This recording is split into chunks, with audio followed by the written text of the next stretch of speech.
I was invited to go out to eat with a friend, and I came home fairly late and my husband had already gone to sleep. My youngest was only 2 at the time. She woke up and she wanted me to lie down with her, so I did. And the next morning I was woken by my children who came calling for me. Mummy, Mummy, Daddy's not waking up. I went to the bed and found my husband not responsive, and we called the ambulance. So what happens? He's not responsive. The ambulance comes. We take him to get a scan. They say that he's had a stroke and that there is brain damage and he's in a coma, and they don't know how long he'll be in the coma or what his state will be if he wakes up. So I'm sitting there. It's been 17 years of this man, a constant in my life, this beloved husband, wonderful father, mashallah, tabarakallah. My children are looking to me for answers. When is Daddy going to wake up? When is he coming home? When are you coming home? And I don't know what to tell them. So he's in the coma and the people start coming. They come with gifts. They come with dua. They come with Quran. They come with love. How wonderful people come into your life when you need them. And I'm sitting there. I'm the one who has to phone his mother. This is her youngest child. And I have to tell her, Mum, he's in a coma. They don't know whether he's going to wake up.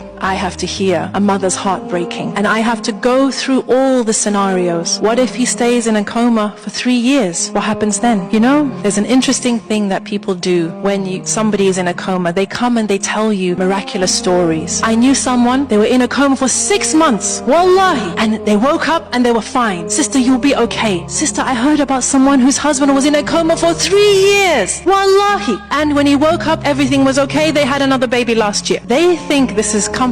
I don't, because I don't know how to navigate my life with my husband in this coma. But Allah is the owner of the heavens and the earth, and He decides. So Ya Rab, if he will be in a coma for however long, I accept. Then they say, when he wakes up, he may have severe brain damage. He may not recognize you or the children. I say, Allah is the owner of the heavens and the earth. He decides. And if my husband wakes up and he is no longer the man that he was, I accept. And then what if he doesn't come back? Subhanallah, I went through every scenario, which is what you do. You go through every scenario, what could possibly happen, and Allah gives me the chance to accept each scenario. Say, Ya Rab, this is in your hands. Whatever you decide, I accept. So one day, a sister comes with a story for me. And this was a story that did give me comfort. She said, you know, there was a husband and a wife. They had a daughter. And this daughter, from when she was born, she was very ill. And the doctor said she wouldn't survive past 1 year, 2 years, 3 years, 4 years. But the daughter survived. Until one day she got too sick and they took her into hospital. And the hospital staff said, you have to leave her here. So they come back the next day and the doctors say, it's not looking good. She needs this, she needs that. And the man says to his wife,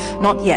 They come back the next day, the doctors tell them the prognosis. The man says to his wife, not yet. Then they come back the next day and the hospital staff tell them that their daughter has passed away. And the husband says to his wife, now. And they both fall into sujood of shukr. The hospital staff are shocked. Your daughter's just died. You're making sujood of shukr. What's happening here? And the parents explained and they said, Allah blessed us with this child for 5 years, 6 years, longer than the doctor said. We were blessed to know her, to love her, to get the ajr of caring for her, of making sure she was comfortable. This is something to be grateful for. And if Allah subhanahu wa ta'ala decides to take her back, we decided we would only embrace gratitude. We would truly embody Alhamdullilai ala kulli hal. So when after 2 weeks I got the phone call and the doctor said that we tried to revive him, but your husband is no more, your husband has returned to Allah, I said, Inna lillahi wa inna ilayhi raji'un. Thank you. I put down the phone and I went into sujood of shukr. Because of the 17 years, because of the 5 children, because of the love and the memories and the solace and the garment that I was blessed with for 17 years was on loan to me. Brothers and sisters, we as human beings are ungrateful. If you go to the bottom of almost all our issues, you'll find ingratitude, taking things for granted, thinking we deserve more. Why should I not have what so-and-so has, what I used to have, what I have always dreamt of having? We take for granted the people in our lives, and that includes our spouses. And to be honest, my hunch is that we take for granted our spouse more than everybody else. Why do I tell this story? Because I want